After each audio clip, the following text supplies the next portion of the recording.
Good morning. Thank you for joining Off the Bench Sports Prep News. Today we have a full roster of interviews and other things to talk about.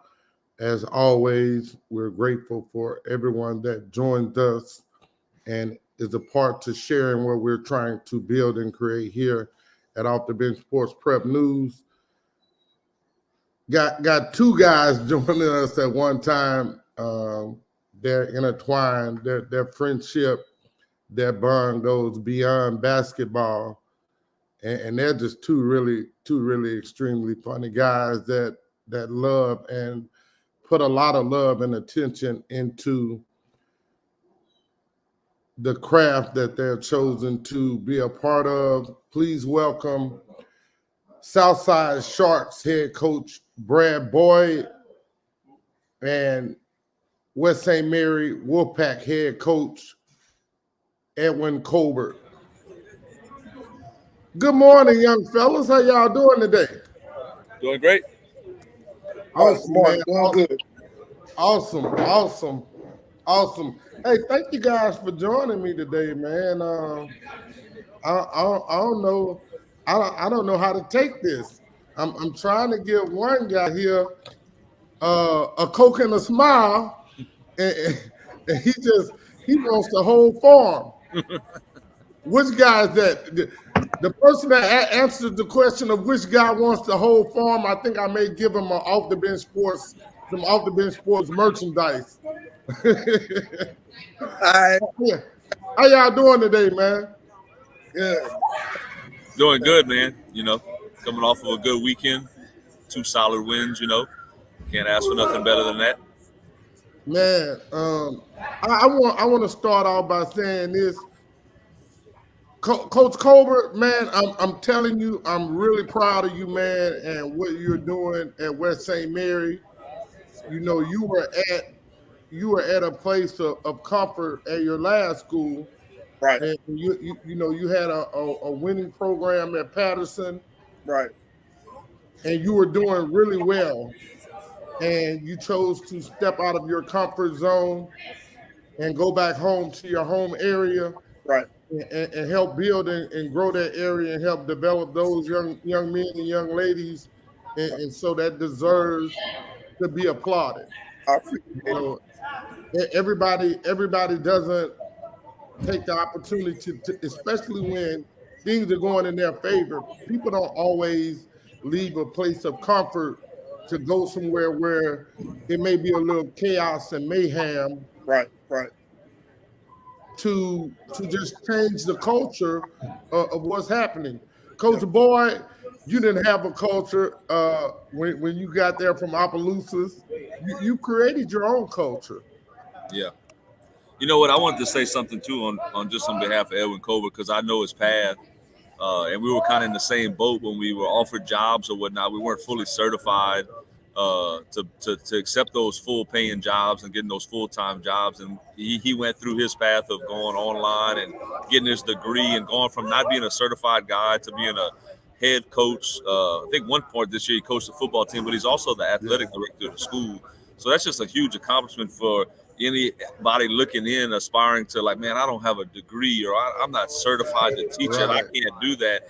If guys like myself and Edwin Colbert, because I know we're about the same type of person when it comes to schooling and stuff like that, we weren't the best of students, but we still went back and knocked it out and were able to accomplish that, to get that certification, to become full-time teachers. And like I said about Coach Colbert, he's the athletic director of the school, and not many people get those opportunities to become athletic directors of school, So I'm proud of him, like I know he's proud of me as well. Hey, Brad, he's also the head deacon. As you can see, he got his head deacon hat on today. You got to wear many hats in ball with me, man. He's just trying. He's trying to keep the cold off that ball. Trust me. I had my hat on when I went and got breakfast this morning, and it's nothing like protecting. Man, don't play on my top. Hey, so go ahead, Coach. What you got? Give it to me. I know you got something good for me. Yeah, can y'all hear me clearly? I can. Yes. Okay, I just wanted to make sure, because they both guys, man. So a lot of the things, but just about everything that I do is all respect. So the kids, the one that really motivated me, my couple of other ball players to go back to school because I wanted to help them more. You know what I'm saying? Being inside standpoint rather than.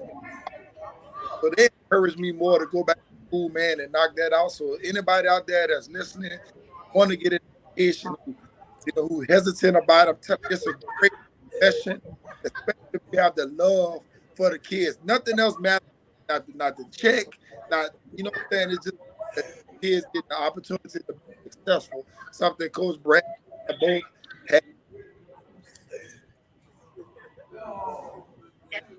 Hey, Coach, if you can do me, Coach Colbert, if you can do me this one solid, man, and maybe turn your computer or your phone a little bit to the left or a little bit to the right so it can catch a solid signal because you keep going in and out when you talk.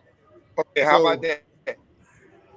Still a little bit. We're gonna try to work with it though as best as possible.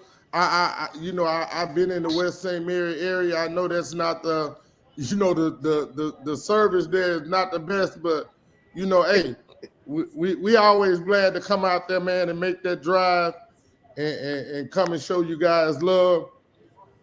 I want to start off with Coach Boyd. Again, this is year 5 for you, Brad Boyd, at Southside. I met you in year 1, and it was, I guess it was just a fluke meeting that we met at the NISH team camp, and ever since then we've kind of been inseparable. I know at one point I got asked, "Man, are you and Brad Boyd dating y'all together so much?" and so I had to clear that up really quick. No, we're not dating, man, and Brad don't even like me like that. So I had to clear that up, but you've done a wonderful job, man, and you've been noted as a player's coach that gives your players a lot of leeway to just be themselves and play the game that you've taught them to play in a manner that they can play it. How does that feel to be noted as a people's coach? Well, I mean, you don't go into coaching saying I'm going to be a player's coach, and I think it's just your personality and what you bring to the table and the relationship that you build with those guys. That we say it all the time. It's 2020, now it's 2021, now it's 2022. You have to be able to adapt to the times, the culture, the kids, what they're going through, and be able to relate a little bit. There's nothing wrong with being an old school coach or a hard-nosed coach or a player's coach or whatever it is to be. It's the ultimate goal is to get the most out of the kids and get them playing hard and getting them to focus in on setting some goals and just, trying to accomplish those things. I like to relate back to my kids. When I played high school ball, this is what I did, and I had success doing that. So maybe try to do this or try to do that. And then when the player's coach comes into play, it's just that, there's going to be times in the game where the players have to go make the plays. It's not going to be the play call. It's not going to be the set you draw up. And it could be the play call or the set you draw up, but they still have to go out there and execute. And if you're restricting those players to play one way and a certain way and be a robot, when it comes down for them to make the actual basketball play, they're not going to be accustomed to doing that. So we try to give those players, anybody on our team, in our flow of our offense and our dribble drives or our dribble weave or whatever it is, if the ball's kicked to you on the three-point line, you're open, we say shoot it. We're not saying why you shot, or now certain situations in the game, at the end of the game, into the half, where you're trying to hold the ball and execute something. But in the flow of our game and the way we play with our offense, if you're open, shoot it. And I like to do that because it makes the defense have to respect the game. If they know swinging it to Hobart or swinging it to Edwin, we don't have to run out there and close out. Then the defense is going to sag in the lane versus if we know if Hobart and Edwin's going to shoot the ball, they have to rotate a little bit. That will allow us to maybe shot fake and drive if you're not a real shooter for us, So, the player's coach is not something that I just came into saying I'm going to be a player's coach. Like I said, I just think it's, the mentality and the relationship between the player and the coach that I guess gets you that label of a player's coach. Look, I'm still a hard-nosed coach.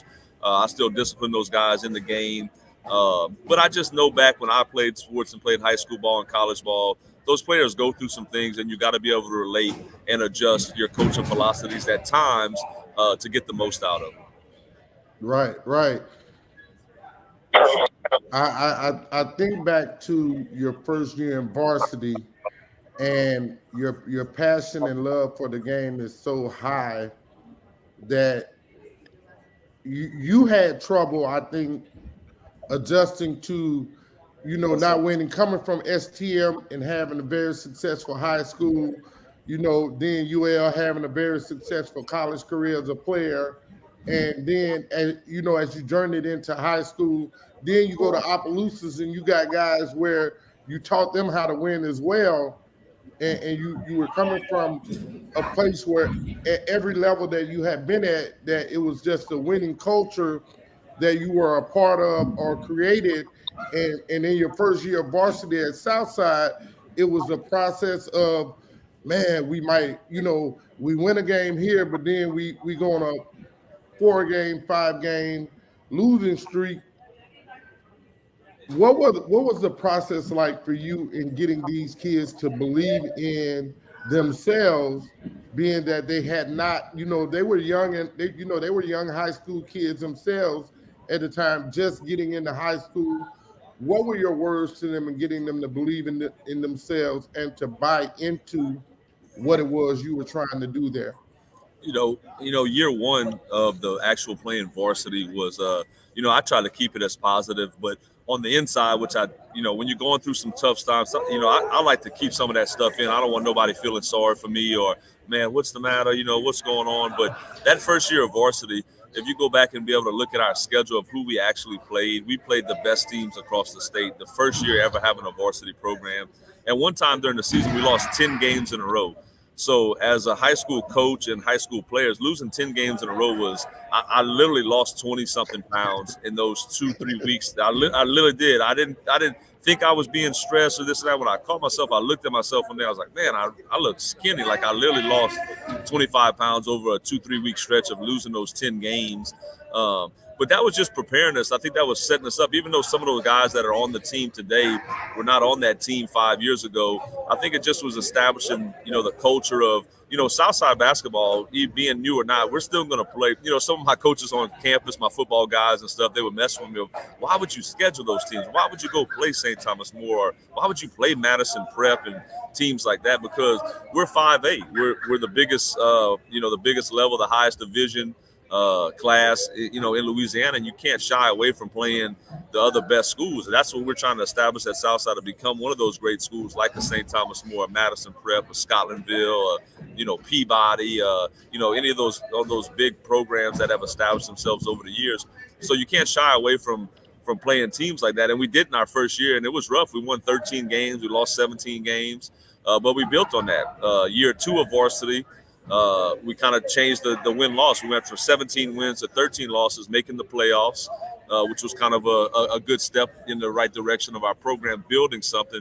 And in year three, I'm not going to sit here and say we're the best team in 5A and we're going to win a state title, because, those things are hard to do. But we're a contender now, and everybody knows going now, when you got to play Southside, it's going to be a tough game. It's going to be a team that's well coached. It's going to be a team that plays hard. And when these playoffs start, whether we'll be a 15 seed or a 10 seed or whatever it happens to be, just know that the other teams, coaches and players we got to play Southside. It's not going to be a cakewalk. It's not going to be easy. We're here, and we're on the map now. Everybody in the state of Louisiana knows Southside, and they know the Sharks, and it's not, what school or where are they from? No, they know we're from Lafayette, Louisiana. We're in the Lafayette Parish from Youngsville, Louisiana. And, that's just, if you don't have goals, and if you don't have, certain things that you're setting, especially for us as coaches building a program, that's something that was tough on us at times, but it's the challenge that we accepted. And look where we're at now. We're ranked top 15 in the state in 5A, 17 wins, which is a school record for Southside, the most wins in the school history so far, which is it's a short history. But anytime we accomplish a goal, or anytime we set a record at Southside, I have to let that be known, because it's a stamp in history. I tell those guys, and this is y'all year. Y'all made this stamp with the most. Now we don't want to just win 17 games. We want to win as many more as we can to complete that record of how many wins during the season. But it's just something that we're keep constant work. the kids are getting keep pushed to become better, and they're building too. They're building their own legacy in 10, 20 years from now. They're going to look back. Remember when y'all beat St. Thomas More at St. Thomas More? That was a great game, and that's just something to, one of those wins to hang our hats on, and many more to come over the next couple of years and, next couple of months of the season to go. Right. That again, what you guys have been able to do in a very short period of time has been very impressive, and we looking forward to see how the rest of the season go. Coach Colbert, did you think we forgot about you over there? No, I'm trying.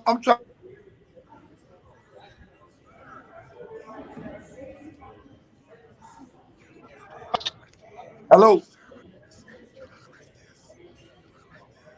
Yeah, I was showing you. Hey. I was showing you what you look like. Like we see your mouth. We see your mouth moving. Hey, but look, man, I'm in the country. You guys, man, Brad got the high technology, man. Probably got the lights on the roof. I'm out here in the cane field, man. I got cane trucks passing by, so I make sure y'all can hear me at least a little bit. Hey, I can't let you do Brad like that, man. He got cane trucks passing by him too. Yeah. Hey, so Coach, coming from Patterson, and you had, I think you were a quarterfinal team your last year at Patterson. You go to West St. Mary, and your first year there. What was that like for you, knowing that the competitive nature that burns within inside of you, and now you got these kids that may be just be a mite undisciplined? What did you think about in the process of how do I get to change these kids' mentality and get them to listen? Because we all know that sometimes when new coaches come in, kids are going to try to insert their will on the coach and not let their coach insert their will on them. Right. And the good thing about that whole scenario is that I'm really familiar with all the kids in our parish. So, I was at Patterson, I was at Hanson. So I had the opportunity to really coach some guys that really needed some fundamentals. The kind of basketball. Then I got the Patterson job. Now, Patterson was already had a really great coach in Coach Taylor, who's been years, who went to the semis a couple of times with those guys, and they already was established. So when I went in Patterson, I just brought that tenacity, that aggression, that passion, and that love for the game.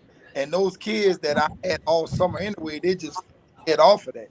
You understand? So when I got the opportunity to come to Western, my first initial response was, I'm leaving a gold mine. Like leaving a gold mine to come and start over.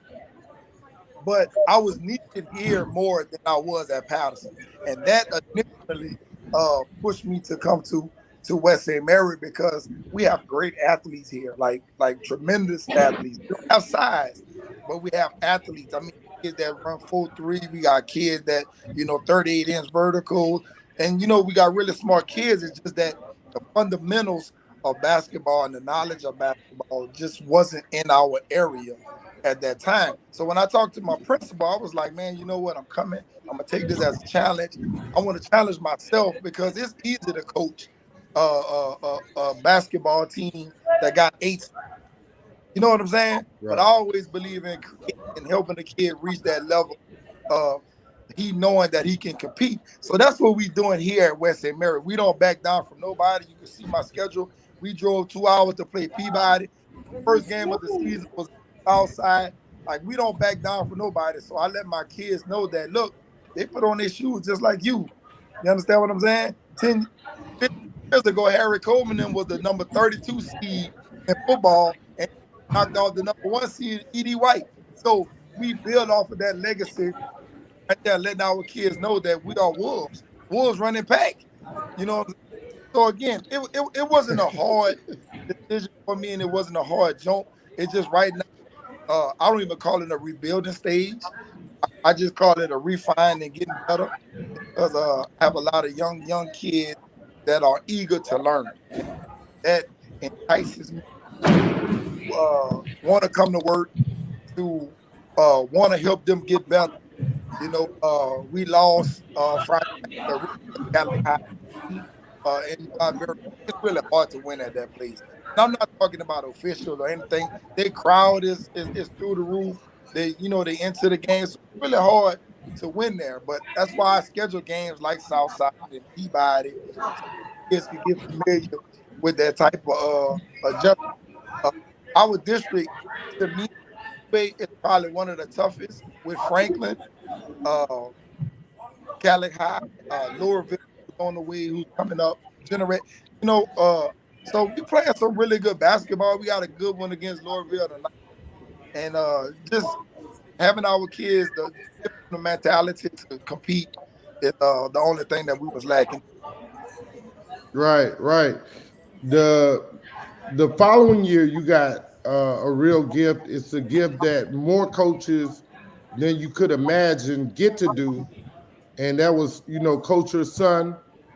Got kid that, we didn't know what to expect from him. We knew that he came from really good stock, but just because your parents can play, that doesn't mean that you're gonna, you're gonna get that gene. And so getting your son in under your wing, what was that like for you, and what challenges did you guys discuss, and how hard was it? Because I know when I coach my son, I'm an all-in coach, and I don't accept excuses as a coach. And so a couple of times, and I tell people this, this is just all open honesty. A couple of times the game went from the gym, or the practice went from the gym to the house, and I was still wearing them out. Right. Because I said, look, son, as long as you give your best effort, can't anyone take away from you what you do. And so it was a couple of games, a couple of times maybe within the game or within the practice, he didn't give all that I thought he could give. And that's the only way that you really truly get better, is by leaving it all on the court, be it practice or game. What was that like for you and Bryson? And that's a touchy situation because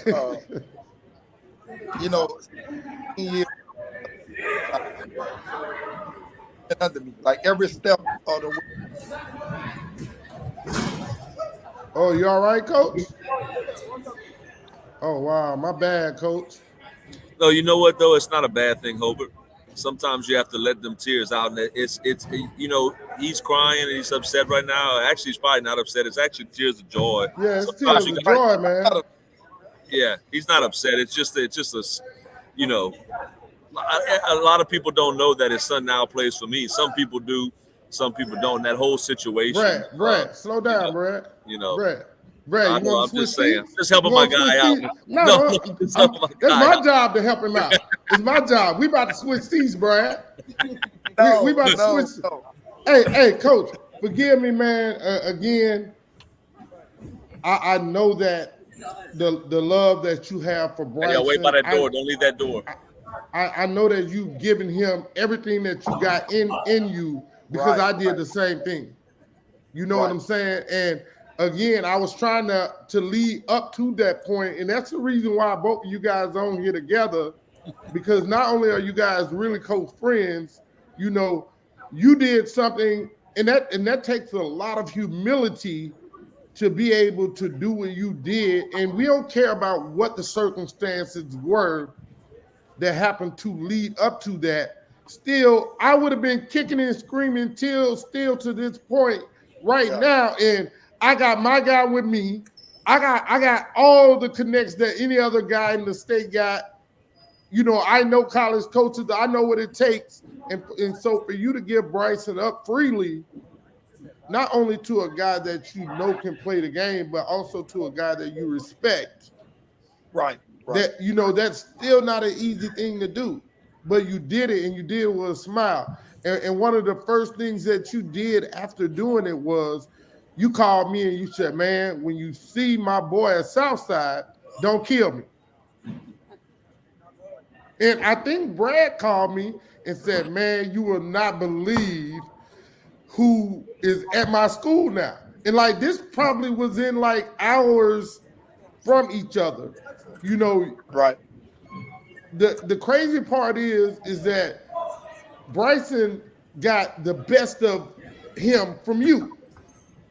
And he's going to be able to get the best of Brad from Brad because, Yep. again, Brad Yep. has been noted as a player's coach. Yes, he gets a little antsy at times, and he has the best move ever as a coach.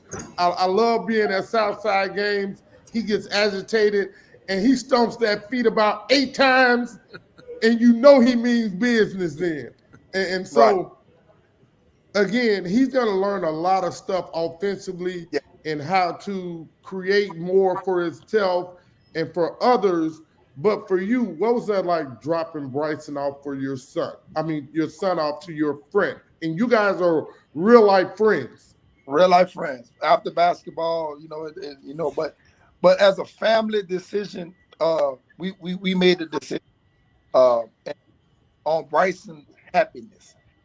Bryson, a lot of people don't know it's more than basketball with Bryson. He's really into his grades, his education, and South.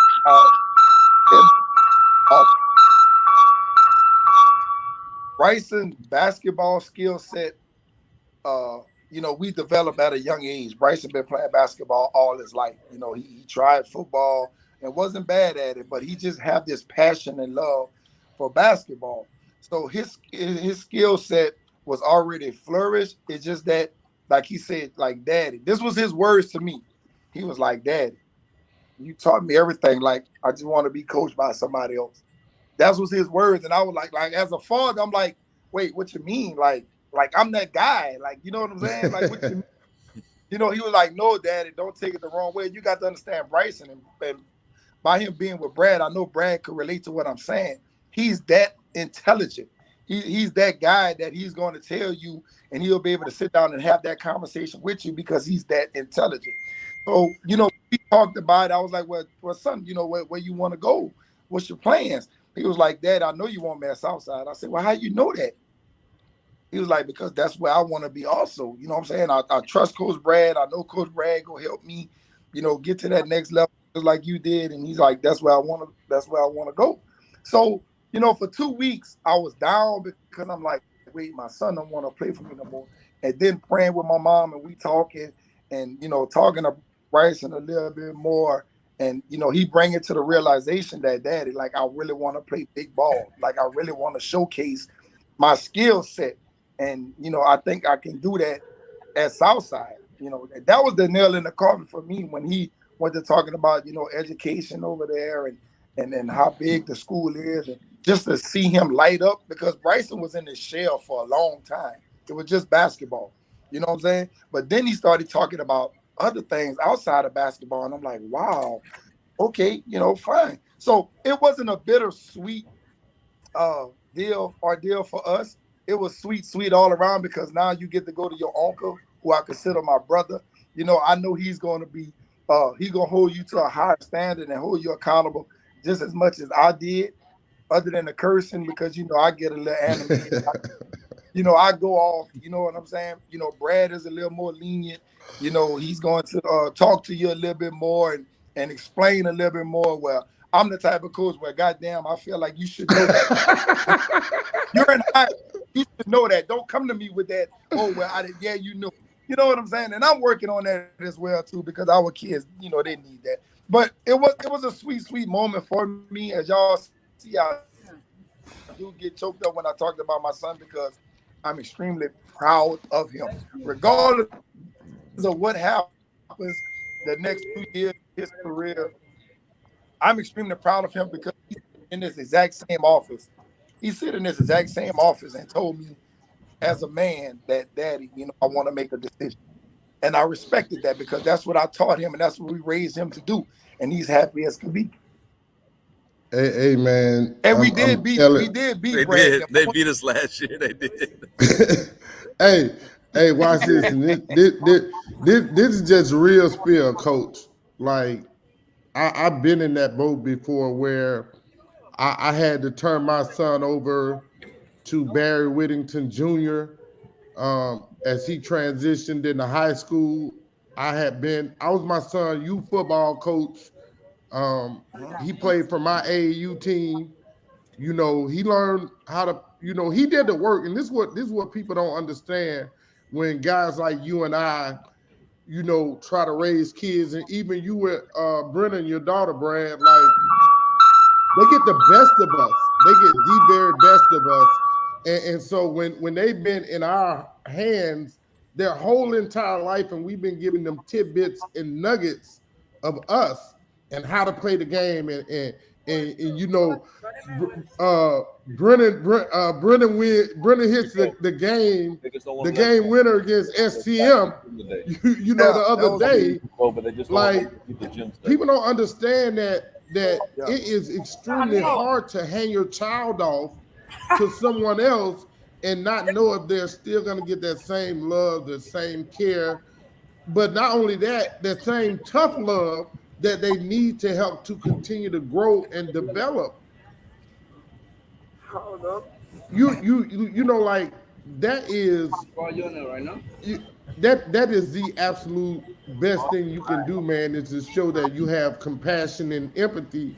So don't worry about that 7 people saw you crying, because Oh no, I don't worry about that. We not ESPN yet, man. We not ESPN yet. It's not 1 million people watching.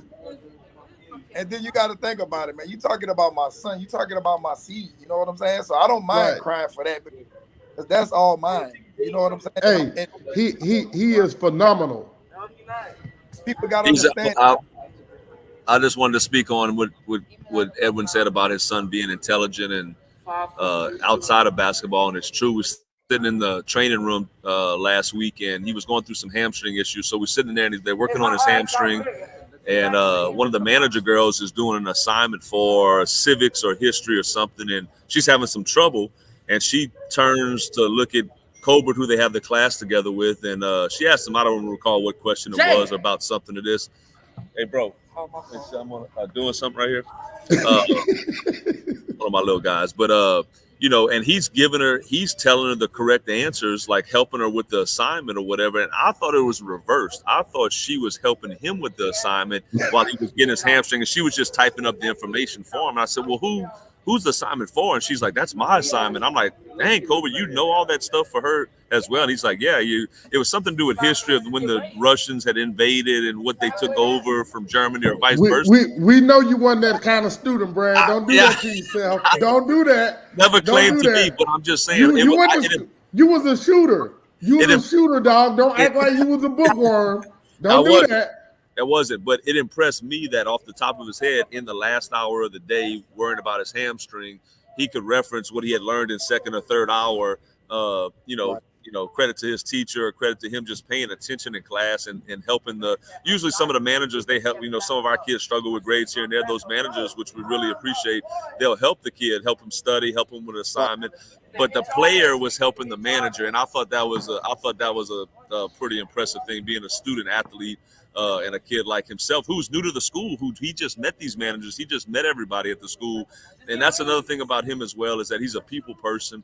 And, the world as it is today, it's black people, it's white people, it's brown, purple, or whatever. But his son, and that's just through playing sports and how they raised him, he doesn't see color. He talks to, just as all the white people love him at school, all the black kids love him, all the teachers love him, so it's just a credit to his mom and his dad, Coach Colbert and his mom, that just raised a great kid to be able to come into a huge, West St. Mary may have, 400 kids at the school, not exactly sure the numbers, but you come into a school of triple, quadruple the size, 2,000 people, and in year one of him being here, everybody knows, Colbert, huh? It looks like LaMelo Ball. Oh, yeah, we know Colbert, da-da-da-da. So just everybody at the school has accepted him, not only just the people on the team, but the coaching staff, the teachers, and his fellow students have really accepted him into our school. And that's a great thing, man.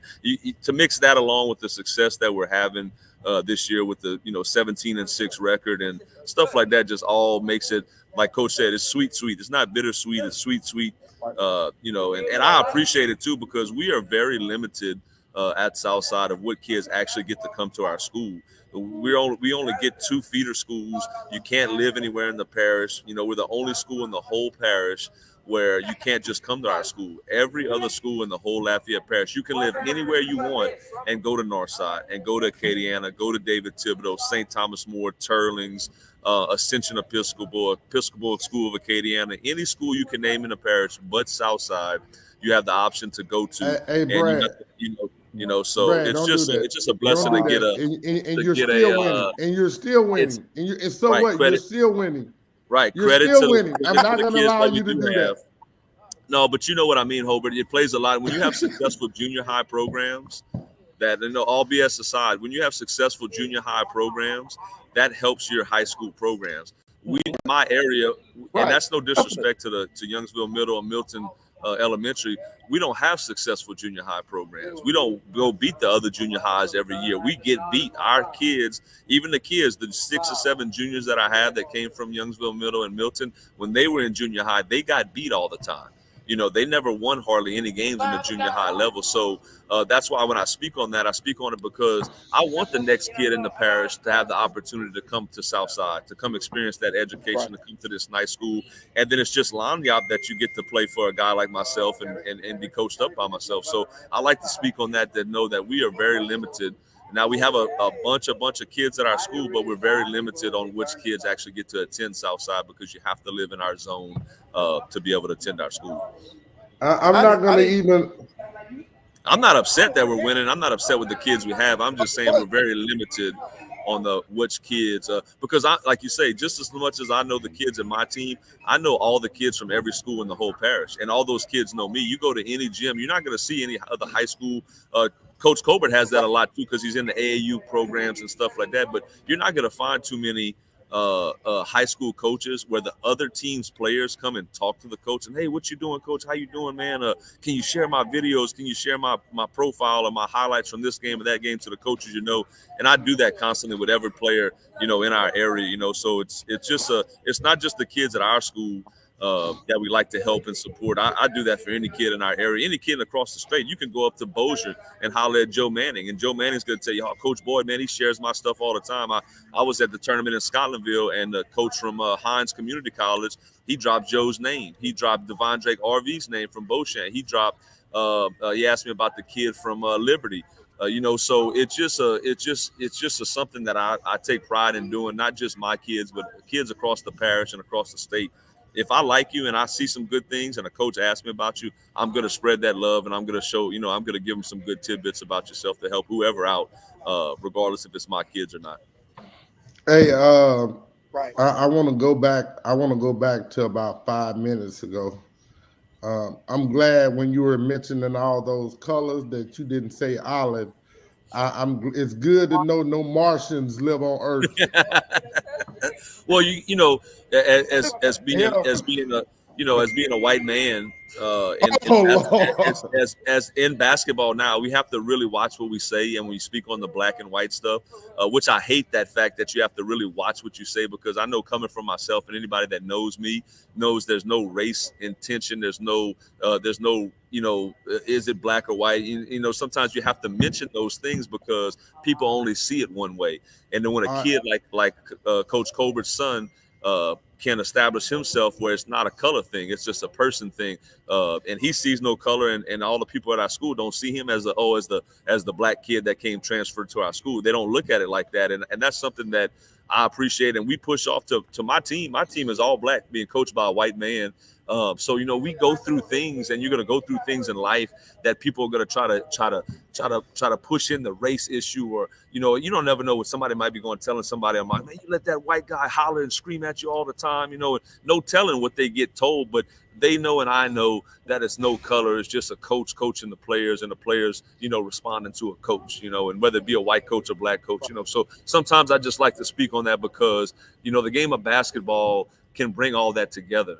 And it can establish a bond, between the races that a lot of other things can't do in life. And basketball is one of those things that can bring those people together, And that's what I want to say real quick. Basketball is universal. Basketball is universal. You speak one language, win.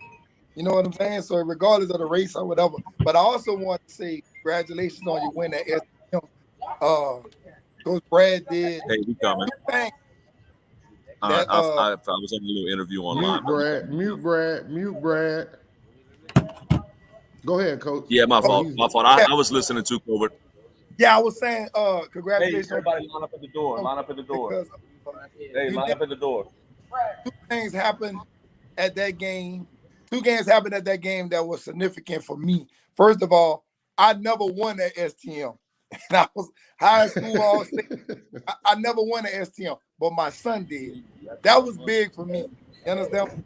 He called me, man, and we cried, and he was like, "Dad, I told you I was gonna win for you," you know. And then the second thing is when your daughter hit that game-winning shot, I was like, I know, Brad, up and down.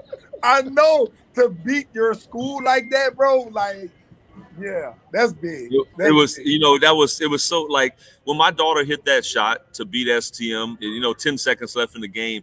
I did not care about our game. I was such on a high that, because the news person before the game started said, "Hey, I want to, and I guess the article will come out the next weeks or so. I want to do this article on, your wife and yourself. Y'all played college ball, and now your daughter's aspiring to be a college player. And so after the game, when she hits the shot, I go around the corner, I see the same guy, and I'm like, oh, you're doing the article now. Like it's a stamp that you have to go and do this article now because that's just stuff in sports that you can't make up. We would. That's the last thing I thought was going to happen that night was my daughter, who's a freshman, playing 5A basketball. And it just was so great that at the end of that game, the gym was packed. There's 800 people at the game. It wasn't, it just was a moment that, man, it's a huge shot with a huge crowd. And, it just happened to be that it was the game winner against my old former school. And it was just an awesome, it was just an awesome night for our South Side. But for the Boyd family, it was just, you can't make that stuff up. It's something that we're going to, I'm at my house now and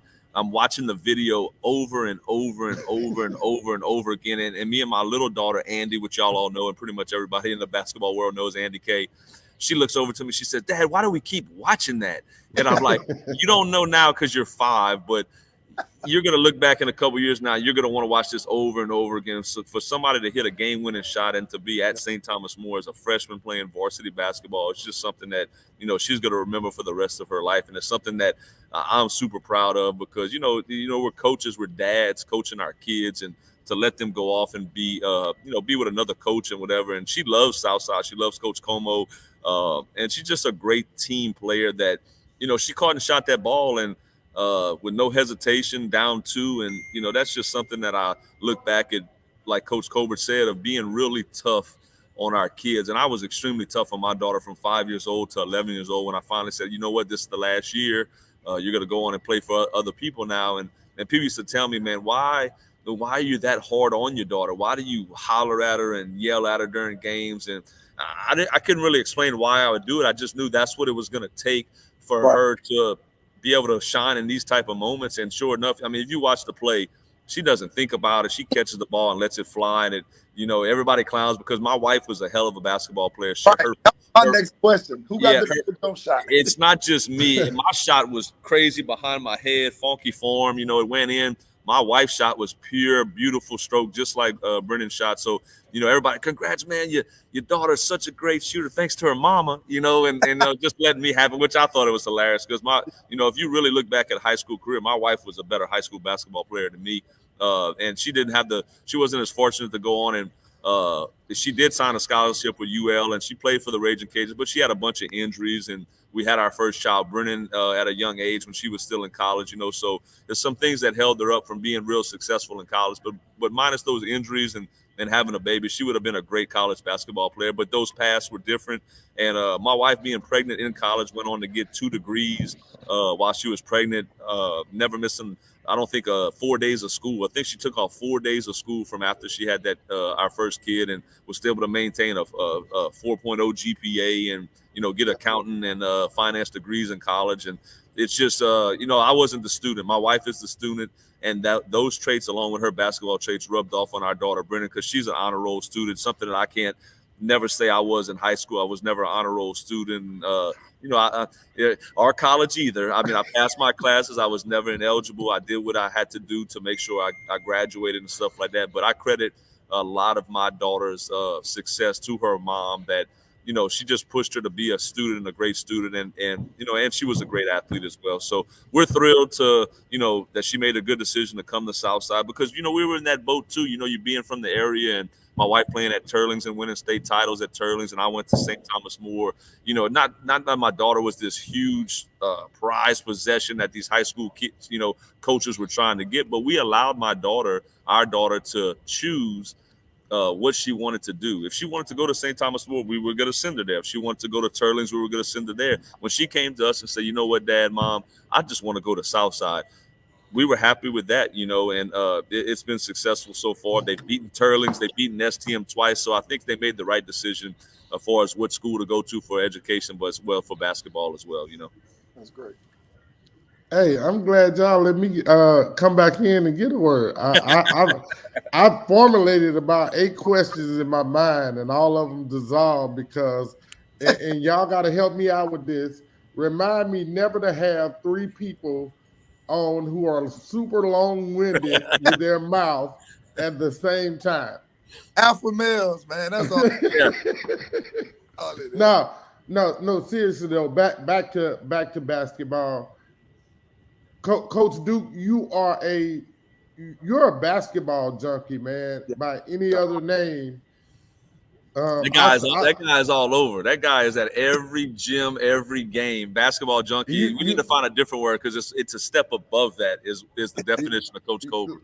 You got a job waiting on you at Off the Bench Sports. If you ever decide you're done with education, I need a guy like you, because really, me and you and Preston Edwards, like, I don't really know any other dudes that will go anywhere to watch ball. Right. Like, we will go anywhere. And, right. and so how do you balance being a high school coach, being a b-ball junkie, and trying to find the time to go watch your son play for Southside? How do you figure that out on a daily basis?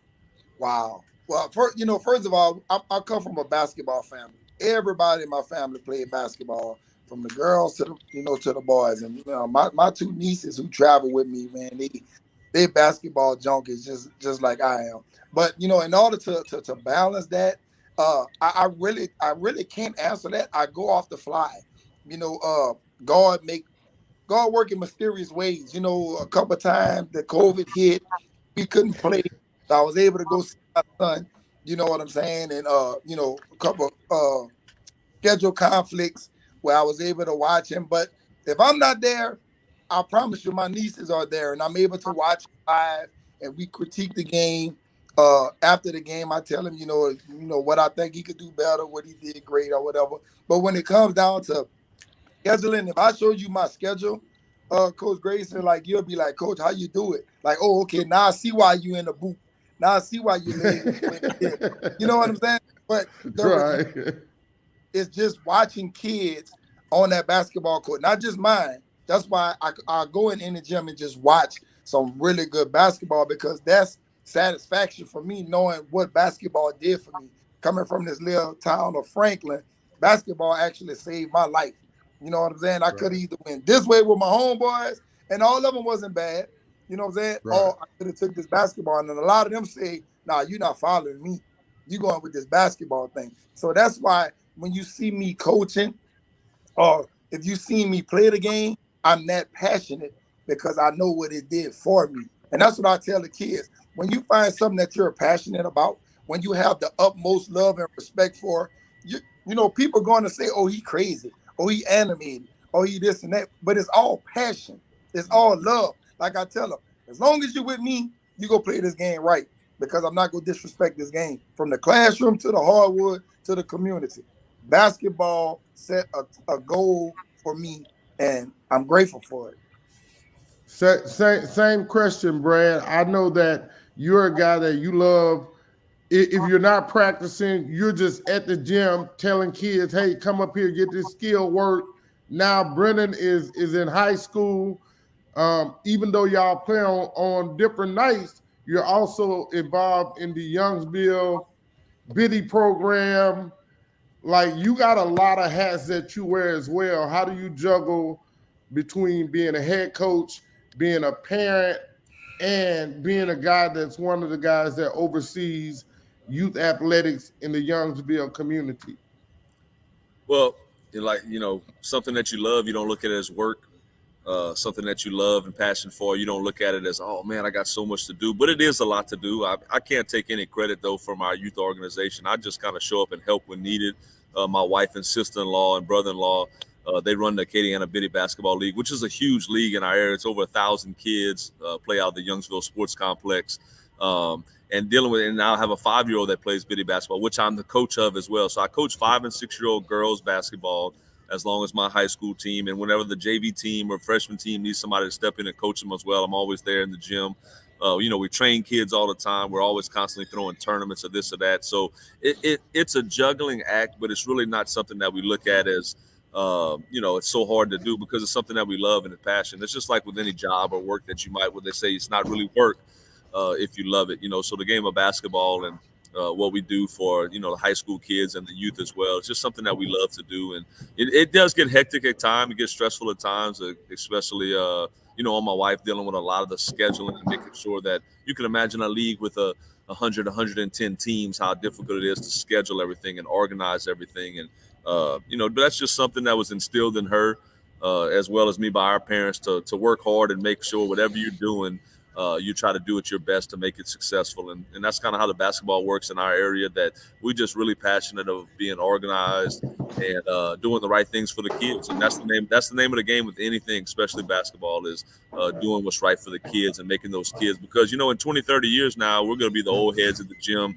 that nobody's going to talk to. They're just going to walk by, and we're just going to be those guys still watching again. And hopefully we instill some stuff in the next younger guys, that it'll be the next Hobart Grayson the 4th or the 5th that's hosting the podcast now, and maybe Brad Boyd Jr. or Edward Colbert the 3rd or something like that they're interviewing now, and something that you're going to want to pass on and leave a legacy. And that just comes with your passion and love for the game or whatever it happens to be that you're involved with. I'm already the old head in the gym, Brad. No hair, remember? No hair, old head. Yeah, no hair, man. I wanted to speak earlier when you dropped about Preston Edwards, literally, and I was just speaking on that about helping kids and other kids. Literally, when you said that, Preston just texted me on the phone right here, and he's asking about the kid from Vermilion Catholic, Alex Broussard, who's at a small school, which nobody's ever going to go watch him play. They're not going to go to Vermilion Catholic to watch a game, to scout a kid. But he is a hell of a player. He averages 20 points a game, 13 rebounds a game. And I've been knowing his dad for a long time. His dad played at LSU, and all his dad wants him to do, and all he wants to do, is play college basketball. That's it. He don't care if it's the university in the ditch over there. He wants to go play college basketball somewhere. And literally, Preston just texted me, a junior college coach from Texas is trying to get in touch with him. He saw some highlights and wants to give him an opportunity. So, I just look at stuff like that. Well, why does Preston Edwards do that? Why does Hobart Grayson do what he does? Why does Edwin Colbert drive to Zachary to see his little nephew play basketball on a weekday or whatever? Why do you do that? It's just to help kids that, and not saying the Zachary kid needs any help. He's a phenomenal player. He's getting recruited, but it's just to help, because Colbert might walk by somebody that doesn't know the Zachary kid. You might not know, man, you seen the Zachary kid yet? This kid is a dog. And it's the same thing with the Vermilion Catholic kid. He's not going to get that much exposure from the teams he plays and the schedule they play, because he's at a smaller school, and it's not his fault. That's just the school he had to go to.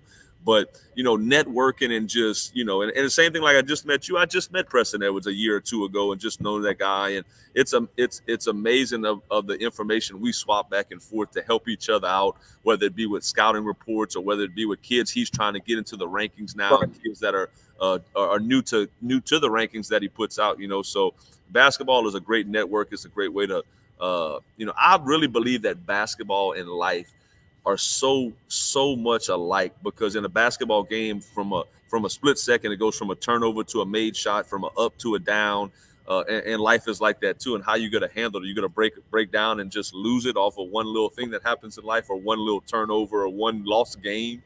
There's so many games we play. There's so many possessions, and the same thing in life. So many things and so many days and years that you have to go through, that you can relate those things a lot. And that's why I enjoy basketball the most out of any sports. It's just because it really, really relates to life situations. Yeah. Hey, you guys. we're gonna go as long as we can.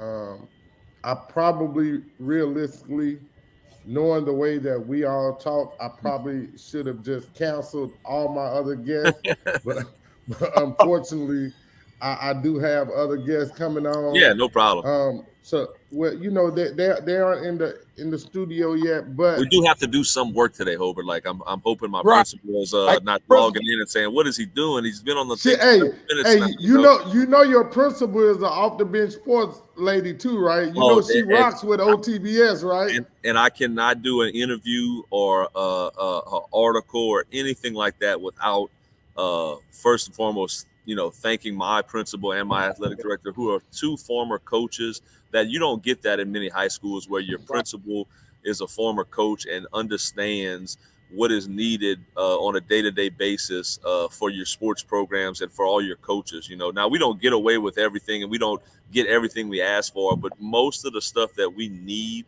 as a program, she allows us to do, or she finds a way to help us get it done. So shouts out to Miss Catherine Cassidy for always, and for hiring me as well. I mean, she could have hired anybody in the state of Louisiana to come to this $100 million school and ask anybody how they wanted the gym to be built and this or that. And she chose me, and I'm forever grateful for that, because, I tell her all the time, and she says, I made a good decision. I said, well, I'm sure glad you made that decision. And I'm just proud that we are winning and we are having success to solidify that it was a good hire on her behalf. Yeah. And I'm in the same boat, man. My principal was the former coach here. We actually coached together here at West St. Mary. He just walked in for me to sign some papers for the game tonight for our officials. Man, officials get some money, huh? Yeah. Golly, man. I pay people in the gym. Hey, I tell people all the time, officials. You know how a few years ago the people told LeBron to shut up and play. I Yeah. tell people all the time, high school sports officials, not all of them, because some of them are really good and they go in and they do their job to the T. I'm talking about the ones who come in the gym with an attitude that only are coming to get the check, and you can't ask them a question. They can't give you an answer if you ask them a question. Shut up, Brad. Shut up and blow your. No, just play. Brad, don't say Brad. We're not even gonna touch We got that some topic. games. We got some games left this season to play. No, look. I need to be quiet too, because at the end of the day, it was a couple of years ago. Something happened at Episcopal, and some people called me and they were like, "Hey, we need you to run this story. Like, it happened. Just do it." And so I'm trying to do my due diligence, and I'm talking to people to trying to get the whole scoop of the story. And there's one official, I'm not going to call him out. I should, but I'm not. He sees me maybe a week later, and this was in the 2020 when my son was still in high school. I'm stealing time to go to Walker. This was during a Walker Christmas challenge for 2020. Walker's in their brand new gym, and I'm sneaking to go see my son play. But I got games that night in North Louisiana. And so I go in the gym. I'm in there. I speak to everybody. And the official sees me. And he walks up to me in a hurried manner. And he's, get out the gym. Get out the gym. You will not stay here as long as I'm officiating this game. And I'm like, well, you must not be officiating this. Y'all got to excuse me. You must not be officiating this motherfucker, because I'm not going anywhere and my son playing. And I haven't done anything either today. If I had done something wrong, put me out. And I'm cool with that. But I said, all I'm doing is speaking to coaches, talking to Coach Skiro, and you coming over here with this foolishness.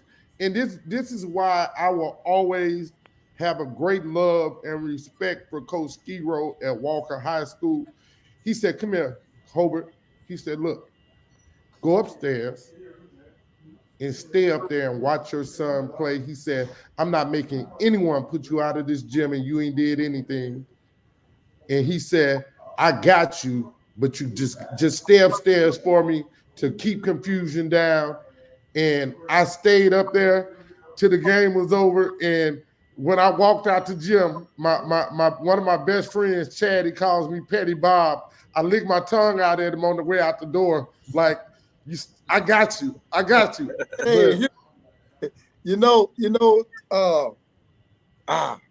me see how I can touch that. Officials are humans as well. You know what I'm saying? And I have some really good friends that are officials. I think personally, and I was just talking about this with another coach friend of mine, that we need to more often get the coaches and the officials together so we could collaborate and see what we miss, and you know what I'm saying? Because a lot of times you get false information on the coach as an official. You know what I'm saying? Or things that happened in the past, and now these two have a grudge, and now we taking it out on the game. I don't think it's fair, considering the fact that the young men out there, they playing hard, and the fact that you and I have some grown men issues. Like, don't take that out on the job at hand. If that makes sense to you guys, you know what I'm saying? Whatever we have, you know what I'm saying? That's fine. We could handle that outside or whatever. But when it comes down to you doing your job, doing my job as a coach, and that needs to get played, don't take that out significantly. You know, and I just feel like we need to, Mr. Sanders, they need to get together with the coaches and the officials so we can talk issues out and be like, well, look, you know, when you come to my gym, I feel like you don't like me or something. You know what I'm saying? Yeah. That's true, though.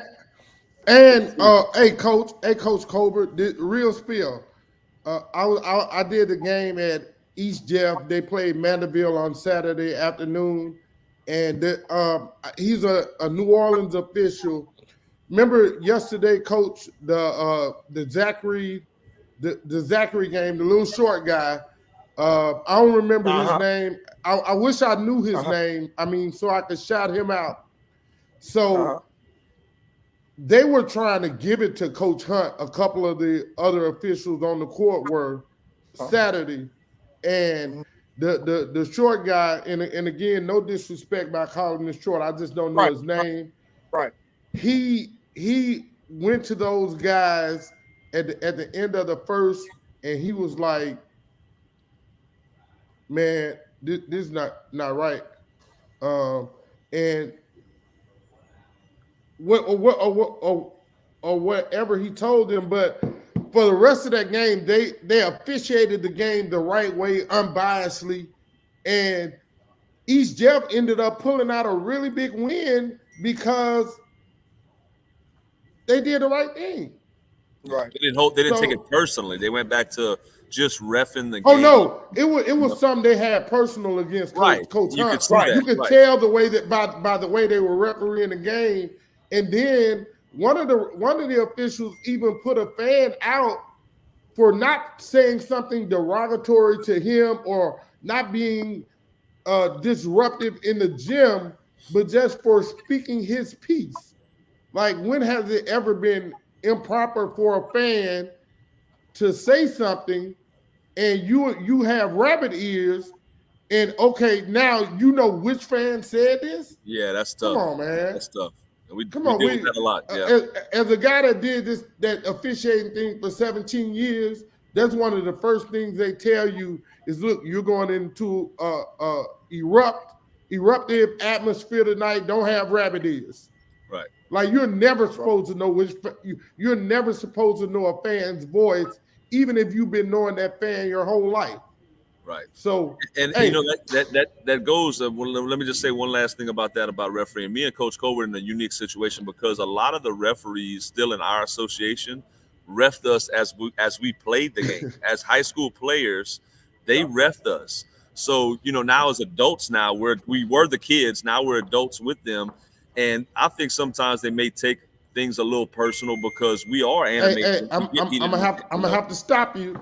You just said you got district. You're trying to win district. Don't do that. And don't do that, dude. Blah, blah, blah, blah, blah. I'm not gonna let you do that.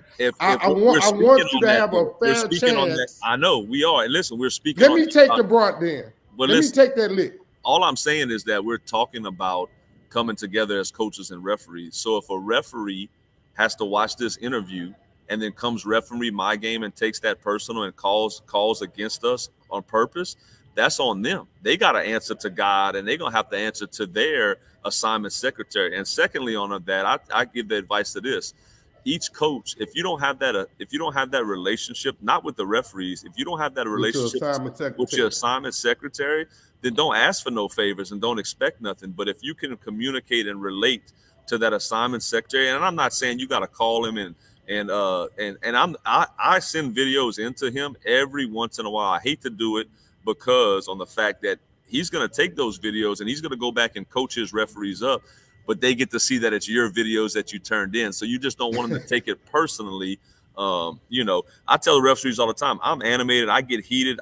I'm not going to say crazy stuff to you, but it might be a holler or a yell. But once the game is over, it's over. We're not thinking about it when I go to my house and worrying about the referees. It's over with. The game is over with. So I think sometimes you just got to take stuff less personally and just call the game.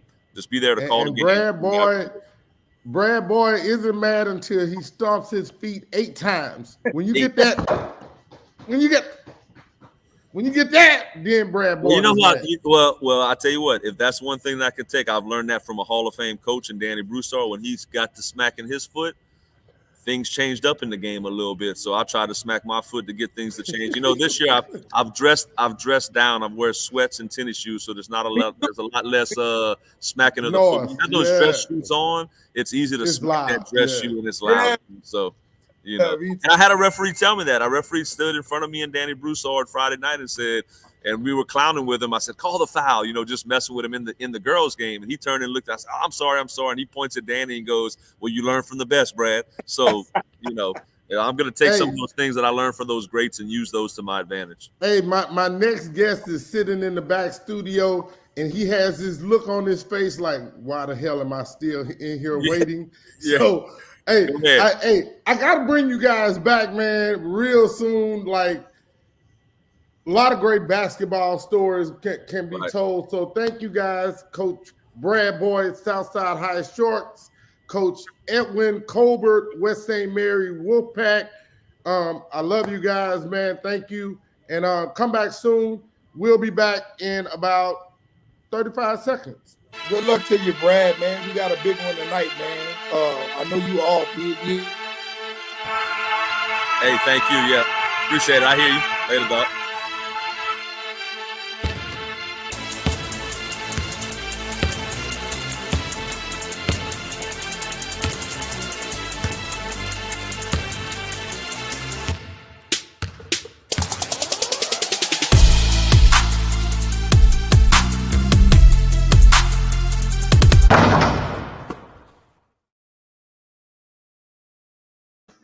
Okay, welcome back to Off the Bench Sports Prep News, where we try to give you the best across the state of Louisiana in high school sports.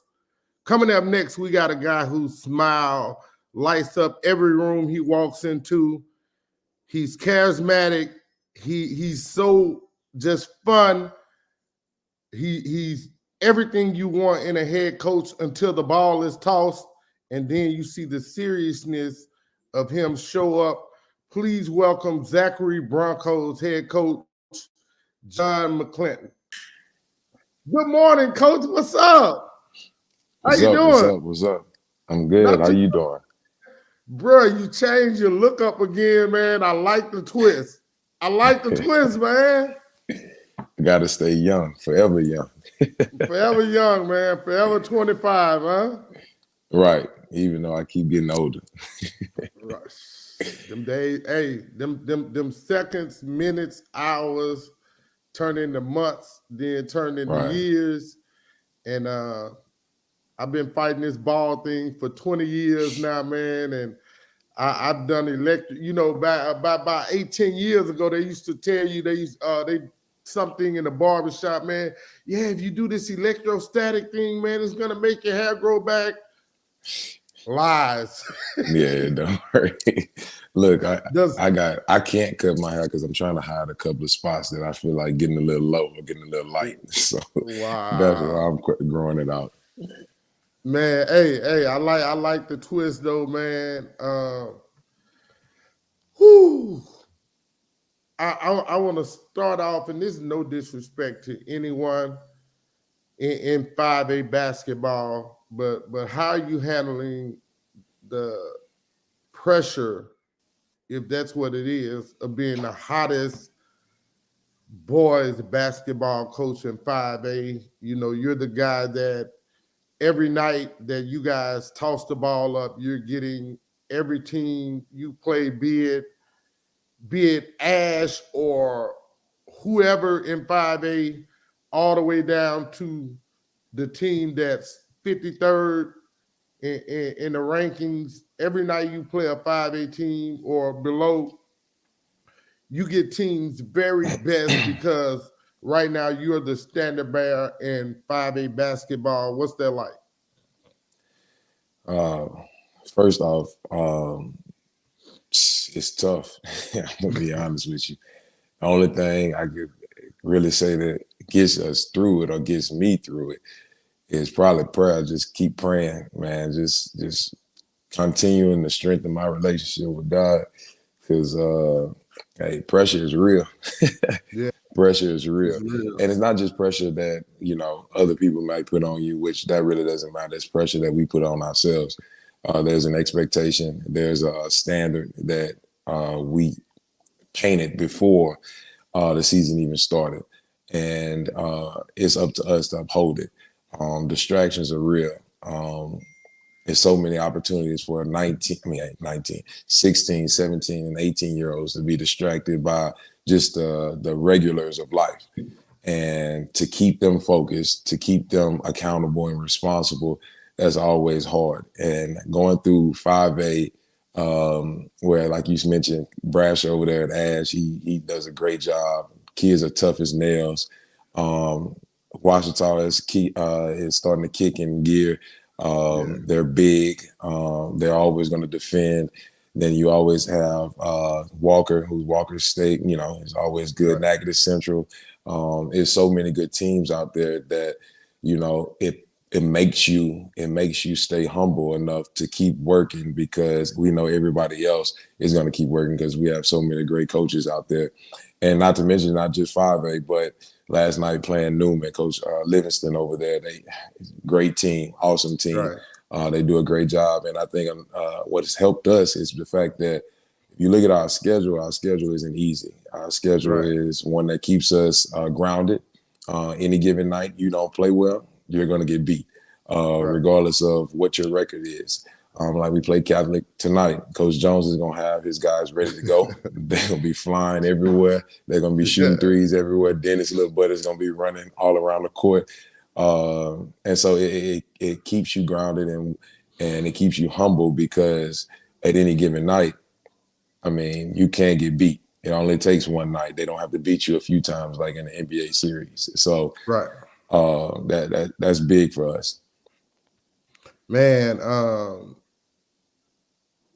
this is the most craziest thing, or one of the most craziest things that I've ever seen, and it's a testament to your character, the way people feel about you, how amazing of not just a man you are, but how amazing you are as a coach. That I remember talking when Coach Whittington was at EA, and he and I used to speak about you, and he always, you know, he just always had the utmost respect for you, and you just keep doing it. Like, you keep doing it, and you don't even know what I'm talking about, but I'm finna tell you. You know, Coach DeMario had been making a name for himself as an assistant at Bruley. They were telling him, man, just be patient, wait. You're the next head coach at Bruley. He started an AAU program where he's helped a lot of kids in the summertime. And you got him to forego being the head coach at Bruley and come work under you to help you and help you guide a great team of kids. And, you know, Coach Ty Russ was on as the coach Spotlight Coach of the Day the other day, and he talks about how you welcomed him in, and it's not been a situation where it's okay. Russ is the new guy here. He has to be the first coach here to make sure the gym is open, and he better have the floor swept. And hey, Russ, go clean those uniforms or whatever. No, it was, hey, this is a one-unit coaching staff here. Anybody can do anything, but he said you predefined roles, and it's no number 2, it's no number 3, it's no number 4. It's I'm the head, and if I can do everything, then I need you guys to work together and can do everything. How'd you come to that principle and philosophy to where it doesn't matter if a coach leaves or a new coach comes in, all the coaches just come together and work together as one in harmony, unity, and love? I think I can attribute that probably to my brother. I call a lot of people my brother, but you named about 3 of my brothers just in that question that you asked. But my actual brother, right now, he's a business. He's a executive director for DoorDash, and he's on a corporate world. This is a whole different world than what we're on. But when we were looking for an assistant, and DeMario was the one that was in question, I asked him about it, and I knew DeMario was going to be a 1-year thing because he just has so much to offer to any program. And his exact words to me, he said, "Are you trying to hire a chair, somebody that's just going to sit there, or are you trying to hire somebody that's going to win championships?" And I said, "Well, you do know I'm probably going to be in this situation again next year." And he was like, "And then you go out and find somebody else that's willing to do the same things that guy did." Now, don't get me wrong. Coach Ron Lewis does a great job. Coach Morris Wright, he does a great job. That's my backbone. That's my little brother. But when we got DeMario, obviously we knew that it was one of the best moves for us at the time, best moves for the kids at the time. His reputation and rapport with those kids are just amazing. Right. And then obviously Todd Russ situation, that just popped up, that just happened. I guess, I don't know, it just happened and I jumped on it. I'm telling you, I jumped on it. I think David Brewerton, our AD/football coach, he probably jumped on it more than I did. But it just seemed right. And I get that model from David Brewerton. Anything I ever go ask him, he does. He's never told me no for anything I've ever asked him. From our principal to our superintendent, it's always been whatever it takes to put our kids on a platform to be successful. We're gonna treat you as family, and that's across the whole board here at Zachary.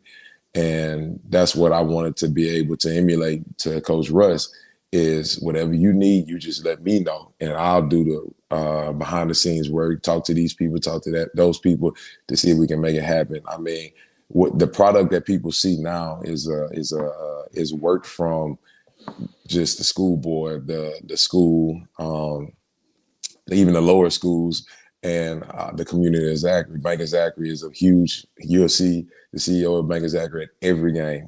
Him and his wife, and they're going to be cheering and yelling like their son is on the floor. It's just it's that kind of atmosphere there, and we're just gracious enough to be able to be a part of it and to continue to get people like Coach Russ, Coach Jackson, Coach Lewis, Coach Wright, and then of course the young buck Tim Johnson. We're lucky to get those people involved, because if we can keep this ball rolling, the ultimate goal is to put these kids in opportunities and situations for them to be successful the rest of their lives. Man, you've again, I don't remember. I know Zachary probably has always been competitive in basketball. But just as far as flat out winning, I think it made that process may have started with Coach Bakari Beckwith, and then they get Kenny Almond. I think who was Brian there Hargrove for. was in there too. Yeah. And so then, you know, for me, I see a young, energetic guy. I thought maybe you were in your like 21, 22. I said, man, they really went and got a young guy to be the head coach at Zachary. Now I said, well, you know, what is this gonna entail?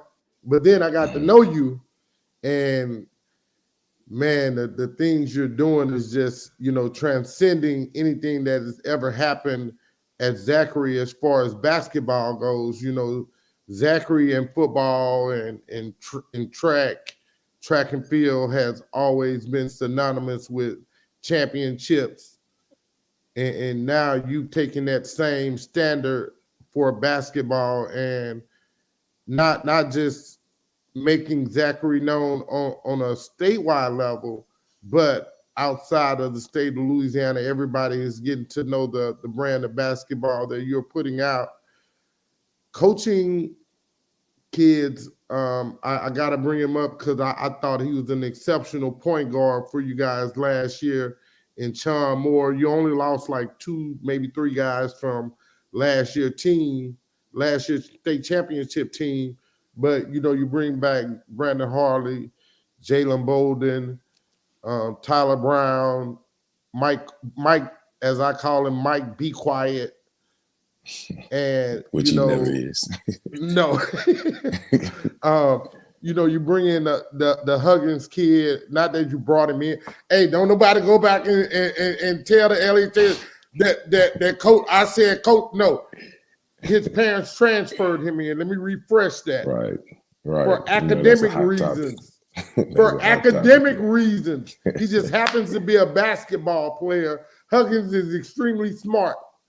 Right. So,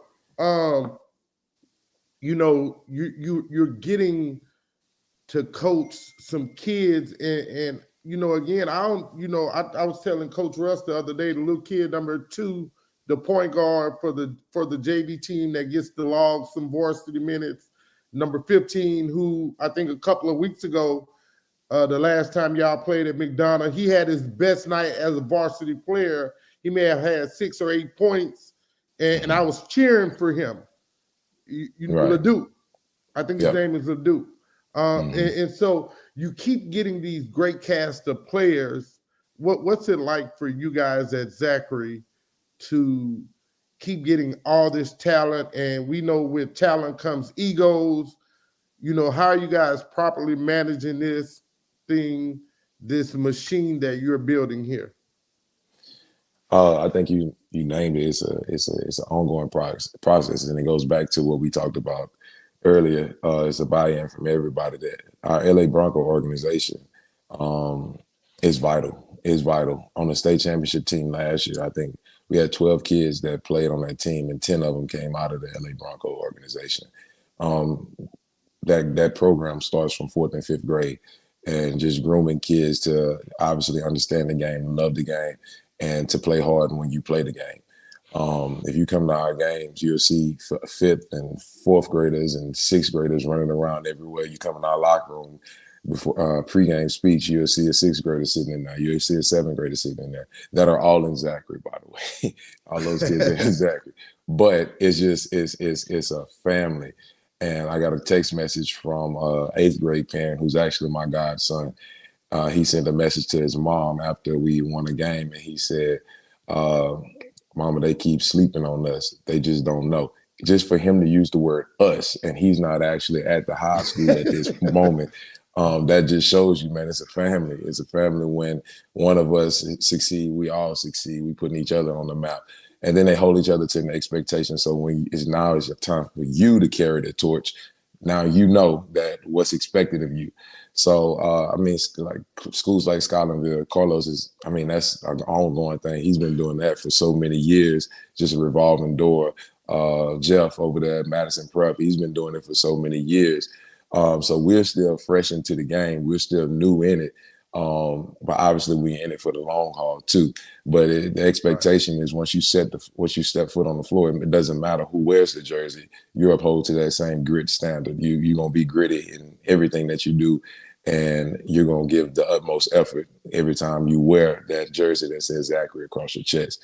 So I think it's a combination of just grooming these kids, not from everybody looks at the Brandon situation.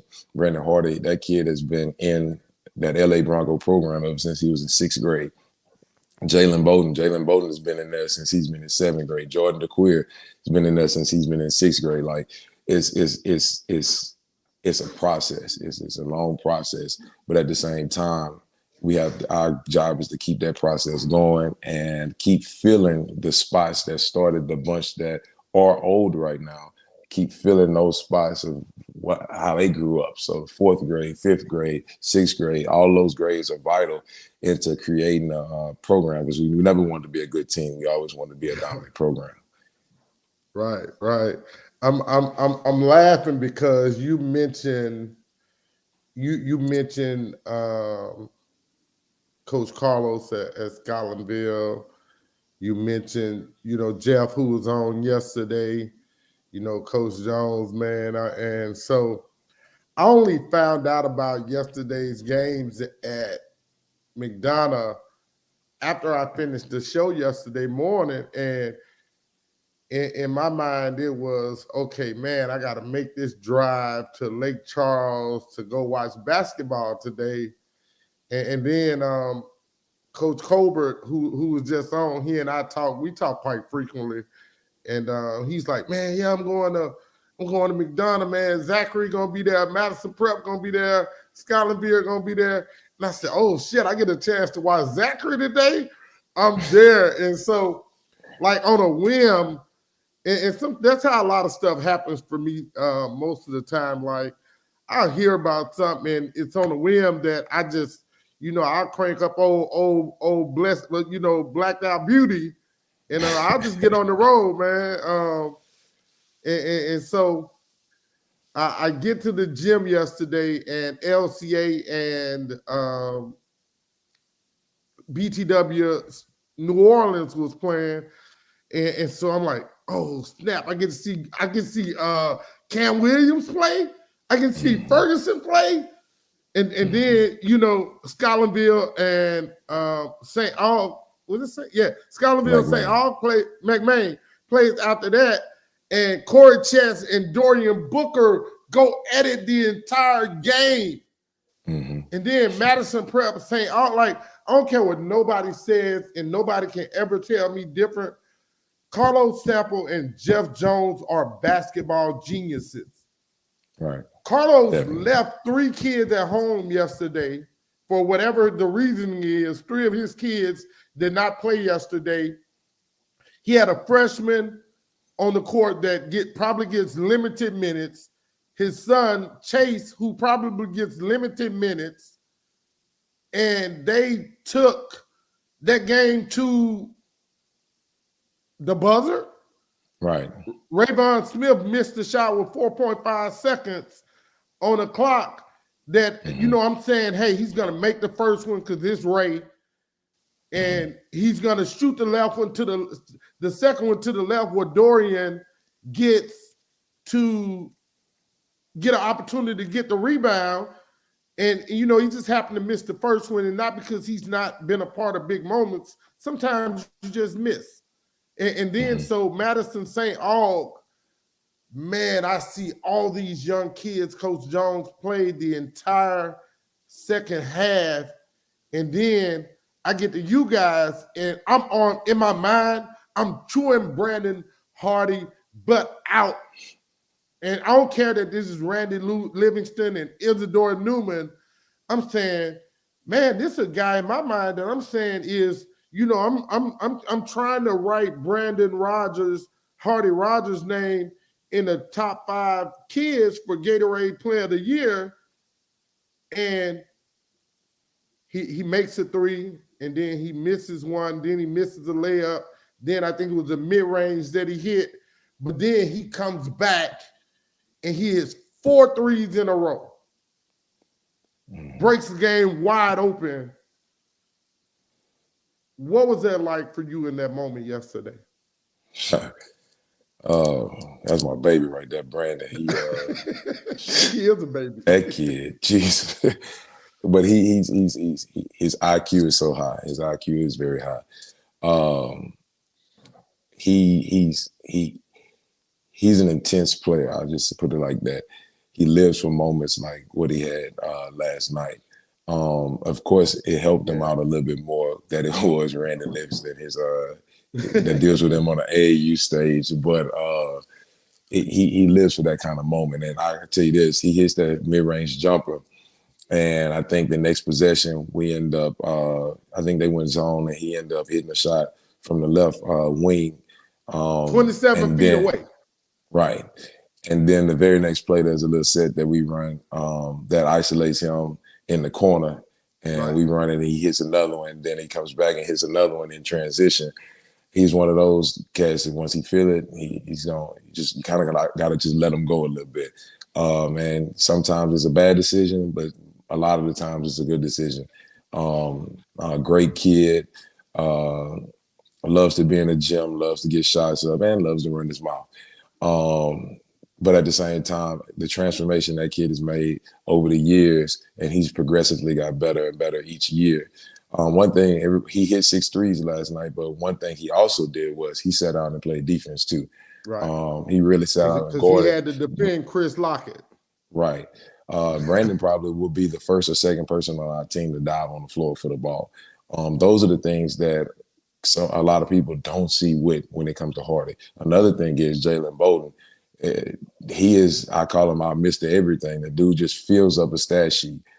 He struggled offensively in the first half a lot. And then in the second half, it's just he turned into Jalen Bolden. And he just affected the game in so many ways, ended up with a double-double in 14 and 13. But, I mean, it's so many people on our team at times that offers certain things. Everybody plays their role. We're a really good team. And that's what we constantly shooting for. We still haven't played our best basketball yet, but I thought the second half, especially that fourth quarter, holding Coach Livingston and them to 5 points in the fourth, that was huge for us defensively because we can score the ball, but we always will be a defensive-minded team. We got to get stops. That's one of the things we hang our hat on. So in those moments last night, it was 41-39 going into the fourth quarter. I'm looking at Coach Lewis like, hey, if we can just get 2 more stops, I can promise you this, they won't score that much. So, and we got those two more stops, and it kind of opened the game up a little bit. And I think we executed well down the stretch. And we've been on a word that calls sustain, and sustain the high level. It's not sustain and stay where you're at. It's sustaining the high level and constantly climbing higher. So if we can constantly sustain the level of play that we had last night and could bring it, translate that to tonight, playing against Coach Jones over there at Catholic, then I think we'll be turning the curve of that mental shift that we need in order to be successful. Right, man. I tell you, I want to shout this kid out that plays for you guys, because sometimes it's really hard when kids go from a starter's role and then they're asked to come off the bench. And I don't care what your reasoning was, but mentally that's a challenge for some kids. And I watched last night and I see Tyler Brown is now in the starting lineup as the point guard. And as the game started, you know, I'm specifically looking at Mike Quiet on the bench, and he's engaged in the opening minutes of the game. Like, it's a lot of ways that kids can take things. And, you know, just watching him last night, and he waited patiently until someone told him, go to the table, but it wasn't him. He didn't have bad body language sitting on the bench. He didn't have bad body language when he got up to go to the table. He hurried to the table to get there. And then when he got in, he was vocal as if he was still the starting point guard and giving kids instructions. I saw him look at you a couple of times to ask you, you know, what do you want us seeing, coach? What do you want us doing? And then he gave that information out.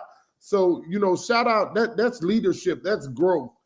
You know, Mike, go ahead, Coach. I mean, that's another kid that been with us in those LA Broncos stages. He played in the organization.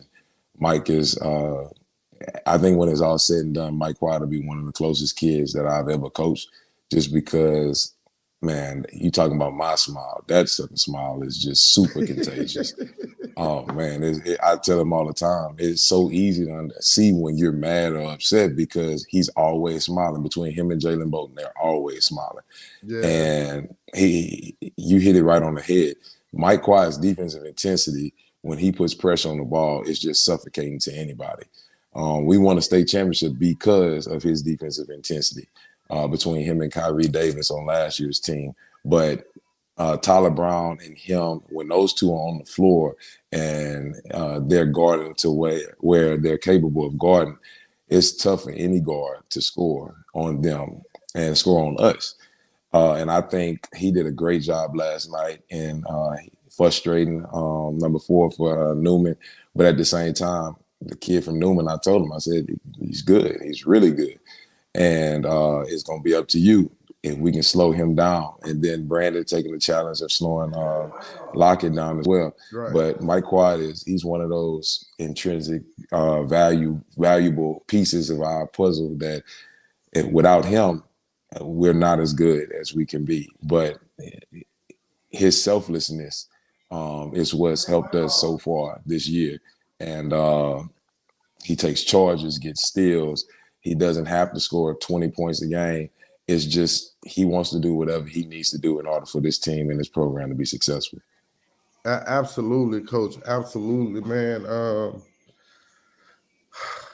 These are the times that make little droplets. I don't know what they're called, but, you know, little droplets roll down your face. Might sometimes even put an ugly expression on your face, man. But I just broke all the rules all day. You know, I asked you guys to come on with the premise of an 8 to 12 minute interview segment. And today has just been wild. And so, yeah, I think we've been on about 35 minutes, and it doesn't even like it flows it flows so well. Like, I don't understand it. Like the great relationship you and I built. Man, you're an awesome coach who's doing awesome things for Zachary, the community. Forget all the things you do at Zachary High School. You're well beloved in the Zachary community, and you've handled everything with so much class and so much finesse that if you don't love Jonathan McClendon, something's wrong with you, because everybody else loves you to death. Thank you for all that you do for high school sports. Thank you for all you do for Zachary High School and its community. I want to shout out little guy number 3 too, that wears number 3 for you. I don't know where he's going to end up or what he's going to end up doing, but his work ethic and the way he relentlessly attacks the game of basketball, the way he relentlessly rebounds. I said that sometimes coaches make me upset that they have guys that have been designated as rebounders, and they expect these guys just to rebound to give the ball back to guys that shoot it. And he does that better than probably anybody in the state right now. Like, he's going to get you some extra shots. Right. And he's going to get you a lot of them, and then he's going to defend. I think the kid 23 from Newman's is Smith, I think his name is, last name. And the first possession, Randy goes into him and Huggins blocks his shot. He's 6'3", 6'4". This kid's 6'9", 6'10". easily blocks his shot, and then gets the rebound, and he chins the ball like he does. He just does everything the right way, man. And again, that's a testament of what grit means in Zachary. Well, our kids clown me all the time because they say I was a 5'11" post player in high school. But I always tell them I used to play against 6'8", 6'9", Tasman Mitchell, them type of cats all the time. And so I'm harder on cats like Caleb Huggins. At any point in time in the game, you'll see me probably just getting all into him and letting him know this and letting him know that. That's if his mama is not in the stands yelling at him, saying the same thing. But stop that. I ain't never seen you fussing on kids. You don't fuss. You're not Barry Whittington. Barry fusses. You nicely ask. Look, let me tell you this. Me and Barry are very close. That's my older brother. So a lot of the things that he does, I do. So I just probably ain't as open as what he is. But the last couple of games that we've played, watching him against Corey Chess at McMain, that's a man child. I mean, he is amazing. Can score on every different level, can handle the ball. And I feel like Caleb did a great job against Corey to slow him down. I mean, cats like that, you can't stop. You can't stop him. You're not stopping Corey Chess. Right, but you can slow him down. And then last night, Sunday night for practice, we worked at least 30 minutes. We put it in the practice plan, just a little option, high-low action they run, Newman that is, with a little quick post for 23 or whatever like that. And Caleb locked in a little bit, not a little bit. He locked in practice that day, and he completely took away that option for them last night. And I think that the stuff that he does, like you said, it goes unseen. I mean, it goes unrecognized at times, but Caleb Huggins is a huge part of our program. It continuously playing his role, and obviously it's a way different role than he played at Baker, is that where he's playing at Zachary now. So the buy-in, man. Buy-in is so important. It's definitely so important. And they make this ship go. It has nothing to do with what me, Coach Russ, Coach Lewis does. It's all them buying into what we say the goal is and them going out and executing the plan. Hey, man. Bro, every time I hear that name, man, Ron Lewis, I just laugh, man, because he's such an amazing dude. And like if you see him from a distance, you're like, well, maybe he's a little uppity or a little standoffish or whatever, but he's really one of the most down-to-earth guys you'll ever meet, with a comical side to him as well. Man, I'm gonna tell you this, Hope. I'm gonna tell you this. A camera could follow our coaching staff around because it's like reality TV. Those dudes are the most craziest bunch of cats I have ever been around in my life. It is never a dull moment. Oh, man, the stuff that is going on in these coaches' offices is just crazy to me. But, I mean, that's another part. I couldn't do it without them. A lot of what we do, if you think about it, you look at it, Ty Rush usually does our scouting reports. He has everybody down to a T. Well, he had us down to a T when we played against him. So I knew he could be, have everybody else. Right. Ron Lewis does all our inline and sideline out of bounds stuff. Defensively, I'm kind of, stubborn when it comes to that. I like taking care of the defensive side. But Morris Wright, he does a lot of our defensive stuff, put a lot of our zones in when we do happen to play zone. But man stuff. But as far as the player development side, that's all Morris Wright, man. Morris Wright, he's upcoming. He's the next one. He's the next high profile high school basketball coach upcoming. I'm watching it. Yeah, so it's just, I guess it's we know our roles too as a staff. Right. So because we know our roles as a staff, we know when it's your time to take this problem on or take that problem on. Like it's amazing. And last night in the second half, you see how once we function and gel all together, what the ending product would be. But obviously, we still got a lot more basketball to play, so we still have to get better and better as the games go on. Right, man. it's just so much more that, you know, that we could talk about, man. But you got to get back to not disciplining kids that don't act up in Zachary. Look, I'm actually something that never happens. I'm off today just because my son had a fever last night. So my wife, I guess she done took too many of her days, so I had to take one of mine. Look, she's the real boss. She told me I was staying home with him. So I actually got this day off. But at the same time, man, I can't go out.